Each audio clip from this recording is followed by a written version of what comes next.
There might be still a milligram in here.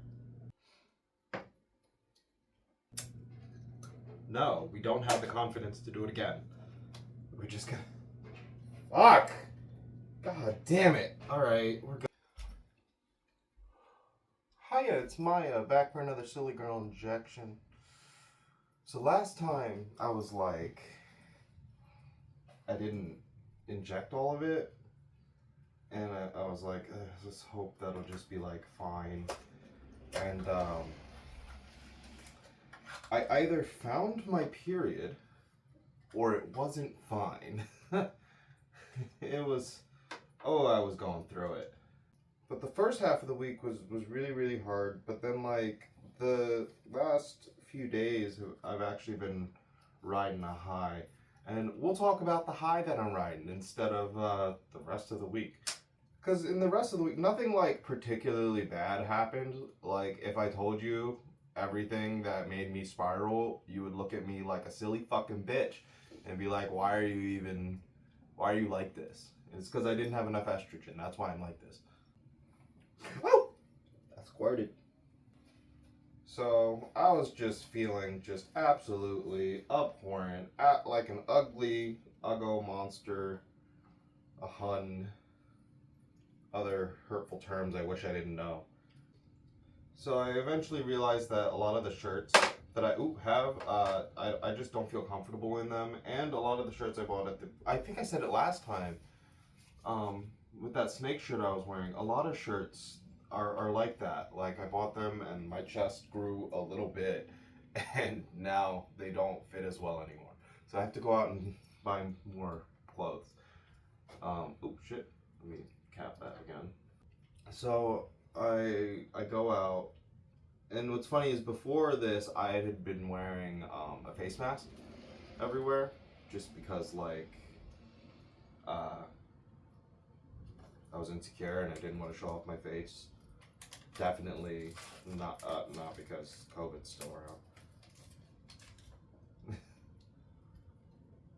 Probably should still mask up, like all of us in general, just because like COVID never really went away, and even if you're vaccinated, there's still variants that roll around and do its thing, and it's only preventative. It's not actually always completely. I don't know what I'm talking about. Oh shit. Mask up, stay safe was the moral of the story. Get vaccinated. But no. So I was feeling ugly, and then though I decided that I needed to get some new clothes. Because my clothes don't fit well, and like most of my underwear like have holes in them. And I tried a couple times to get like panties, but they never really fit very well. So I ended up just getting briefs, just because like they're sort of panty shaped, you know, if you think about it. And like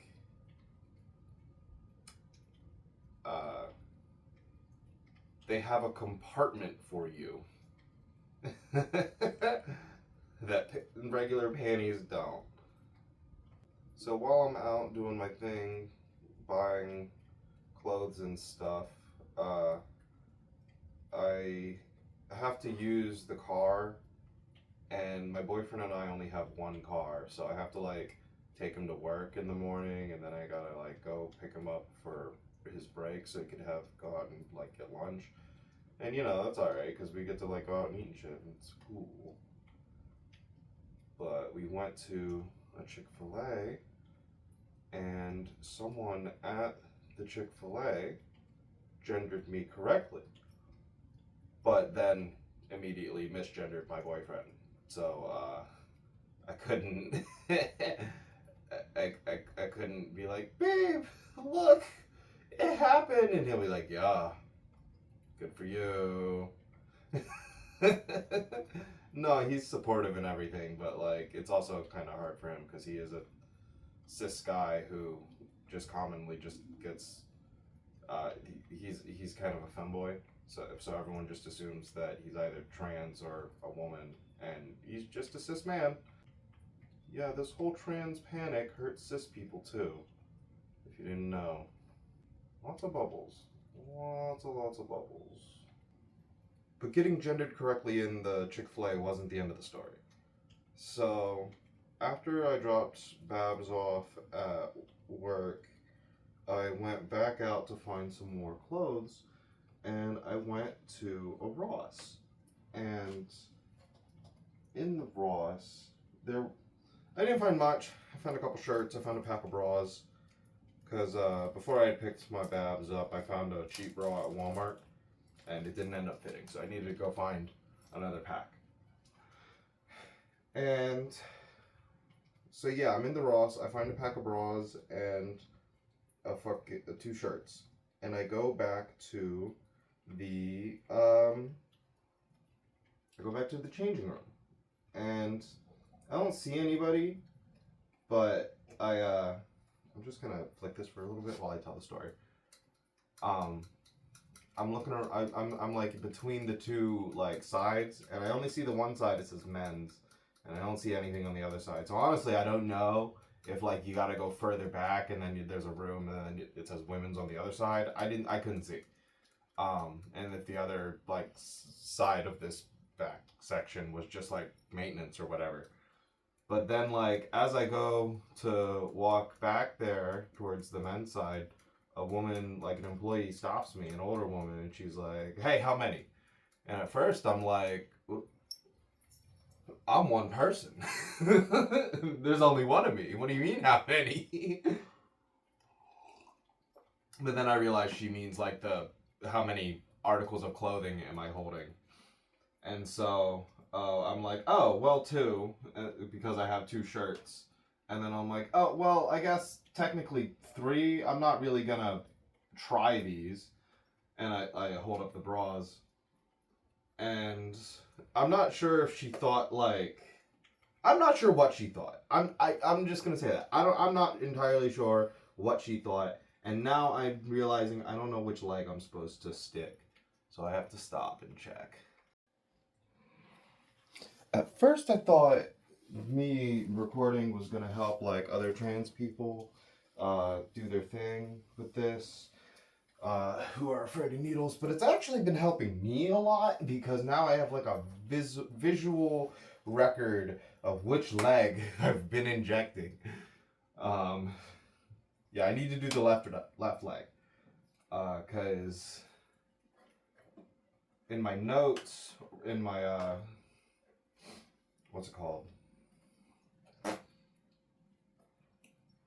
In my calendar, I have it written down that I need to be doing the right side, but it was the right side of my stomach back when I was still planning on doing it, injecting into my stomach. So I'm not injecting into my stomach. But so yeah, I don't know what was going through that woman's mind completely, except I knew she was counting the garments because she gave me a little plastic tag off of this hook that said 5.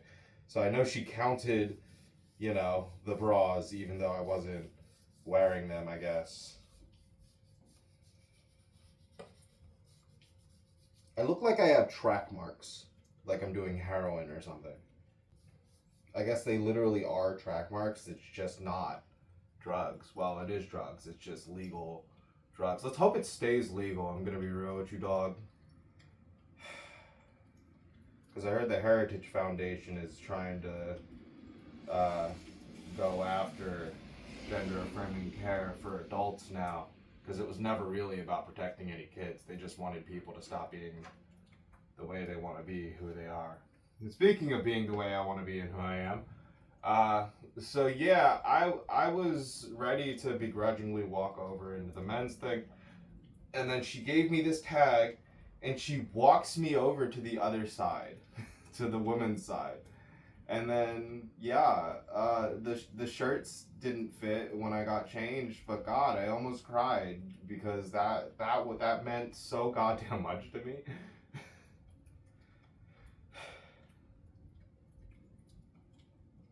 Yeah, then I had to go to the Ross near me, and I found 2 men's shirts that ended up actually fitting because it's like it's kind of karma, okay? Because I grew up seeing a bunch of women in shirts that don't necessarily fit them, larger women, and I'm like, hey, I'm big.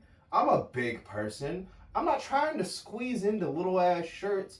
Why are you? Well, can't you find something maybe your size? I didn't say this directly to them. This is just like a passing thought that I had. And then I'm like, I just kind of let it go because I'm like, that's what they want to wear. That's their style. If they feel comfortable, let them live their life.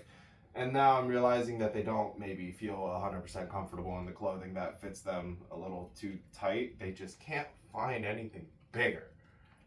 I got a Torrid, and it's like I'm a 5X in women's, and I still struggle to find anything that's like comfortable. But honestly, I don't even want to wear women's clothing all that much. I kind of just want to keep wearing the same shit I've always been wearing. But just also be a woman in those clothing. Which, like, you know.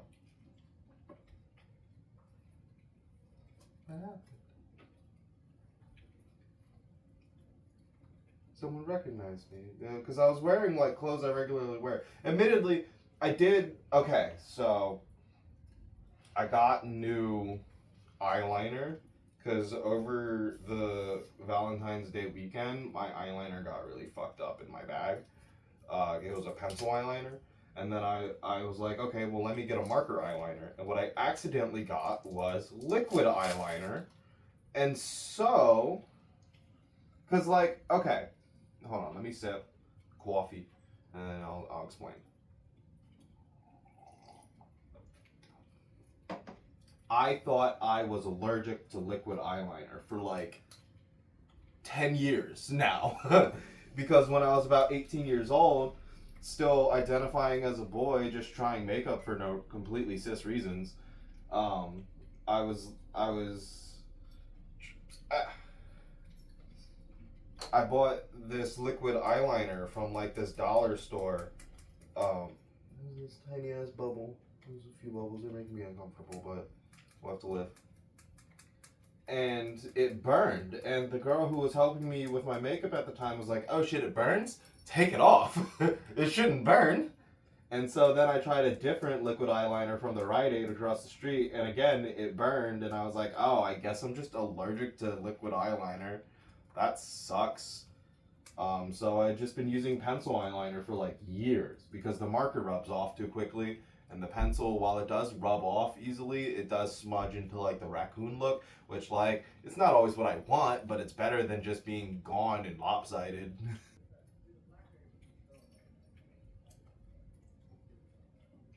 I hear people talking.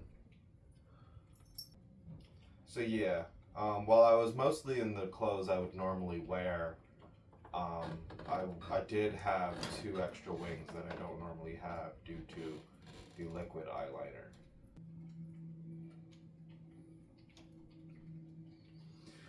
Oh, God. Okay, think happy, feminine, silly girl thoughts. Remember, it's the whole reason we're doing this is to girlify ourselves. It felt so good, didn't it? So we just gotta get over this little pinch, and then we could go back to the euphoria, and then make sure to get the whole dose in.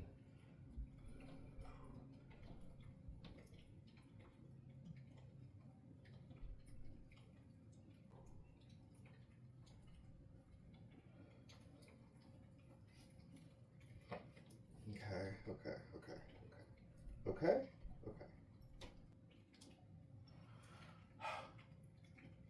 I feel like if I wait too long, my hand starts to cramp, and like you gotta hold it while you're doing the whole injection, but you can't. Okay, so I gotta be quick, but you can't be too quick because you can't just fucking jab yourself. You actually have to like slightly slide it in.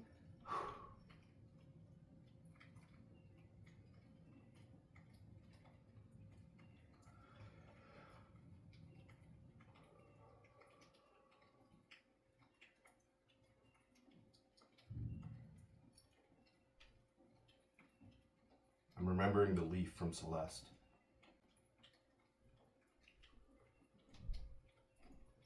I don't know if that actually helps, but okay.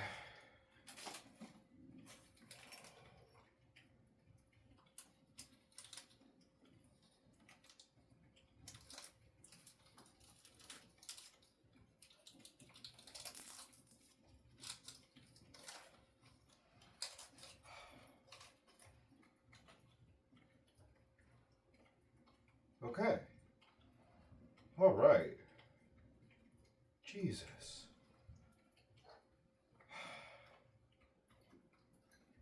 See, my problem before was that I was constantly trying to just like force it all in one and then pull it out. And like you can't because it's a thickwood, you know? So like first of all, if you're trying to just shove it down completely, the needle or the whatever you call this, I'm gonna pull my pants up. If you're trying to shove it all down at once, it's like it's difficult. It's difficult to keep pushing it. And you also have a whole fucking needle in your goddamn leg. So when you're pushing it in, you have to like give it breaks. It's like fishing. You can't just like constantly you pull on that bitch. You're gonna run out of stamina. You gotta like stop for a second, but you can't let it start pulling back because it wants to, because you don't want to pull the medicine back in or blood into the thing. So you got to like push and then take a short break without letting pulling away, and then push, and then so yeah, not an easy thing to do when staring at a needle in your leg with a needle fear. And my coffee's cold. All right, I'm gonna go get another cup. Bye.